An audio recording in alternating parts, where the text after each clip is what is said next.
जी दोस्तों, ही तो ॾिसो, ही 94 कमनि 94 कमनि मां 46 मेंबर हूं असां, तंहिंमां ॿिया हिननि जा कम हाणे ही कंहिंखे 20 लख जी स्कीम आहे, कंहिंखे 19 जी आहे, कंहिंखे 18 जी आहे। इहे खातो लॻाए त तक़रीबन 18 लख रुपया था थियनि।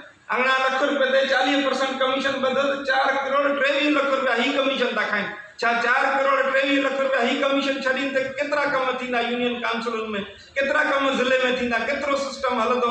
इहो हिननि खे नथो नज़र अचे त जेको आहे इहा कमीशन न खाऊं, यूनियन काउंसिल जे मेंबरनि खे कम ॾींदो वञी कम कनि, माण्हुनि खे रिलीफ ॾियनि, इहो बि नथा चाहिनि। ही बसि चाहिनि था त माना पघार मां बि असां खणूं ऐं टीए बि असां खाऊं, कमीशनूं बि असां खाऊं, स्कीमूं बि असां पंहिंजी मर्ज़ी सां मनपसंदि माण्हुनि खे ॾियूं, ऐं जेके चुंगी नाकनि जा ठीका आहिनि उहे पंहिंजे माण्हुनि खे मनपसंदि माण्हुनि खे ॾियूं।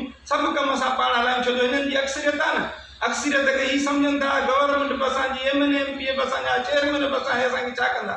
पर असां चऊं था असां कुझु बि न कयो त घटि में घटि तव्हांजी जेका करप्शन आहे इहा ज़रूरु वाक़ई कंदासीं। ऐं तव्हां अंदाज़ो हणो, हिन में जेको 12 कम UC वाहड़ जा आहिनि, जेके हिननि मनपसंदि माण्हुनि खे, जिते वज़ीर आला जो जेको आहे UC आहे, वज़ीर आला कमु नथो करे अरबनि खरबनि में। असांजो जेको आहे असांजो पैसो फंड जो विञाए थो वञे हिकिड़ी UC में, ऐं हिन जी मां सख़्तु लफ़्ज़नि में मज़म्मत थो कयां त हिन UC जो इहो सॼो कमु बंदि कयो वञे। टोटल जेको आहे 4-5 करोड़ जो जेको कमु ॾिनो वियो आहे।